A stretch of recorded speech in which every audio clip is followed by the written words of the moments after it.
আপনি জোর করে রাষ্ট্র ক্ষমতা নিতে পারেন, মেকানিজম করে, ইলেকশন ইঞ্জিনিয়ারিং করে, আপনি কলা কৌশল করে, ভোট কিনে, নানান ইস্যু সৃষ্টি করে, ধর্মপ্রাণ মানুষের ধর্মীয় ভোটগুলা নিয়ে আপনি রাষ্ট্র ক্ষমতা দখল করতে পারবেন, কিন্তু ইসলাম পাবেন না।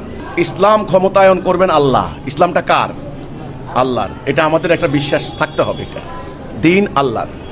আল্লাহর দিন আল্লাহ রসুল কায়েম করেছেন আল্লাহ সাহায্য নিয়ে। আল্লাহ বলছেন যারা মোমেন তাদেরকে আমি সাহায্য করব, আর আল্লাহ সাহায্য নিয়েই দিন কায়েম করতে হবে।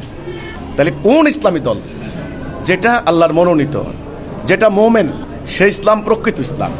আল্লাহর সাহায্য পাচ্ছে কি পাচ্ছে না আপনার হলো ফল দেখলে বুঝতে পারবেন। তাদের কথার মধ্যে মানবতার কথা, ন্যায়ের কথা, ভ্রাতৃত্বের কথা, ঐক্যের কথা, মিথ্যা থাকবে না, ছলনা থাকবে না, মুখে এক কথা ভিতরে আরেক কথা না।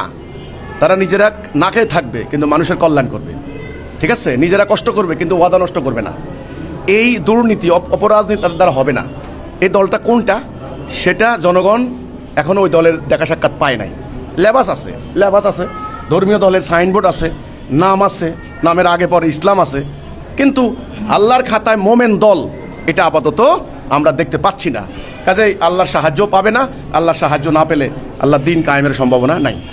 কিন্তু মোমেন দলের আল্লাহ সাহায্য করবেন, তারা আছে। কারা আছে দেখবেন সময় মতো, ইনশাআল্লাহ তারা দেখবেন।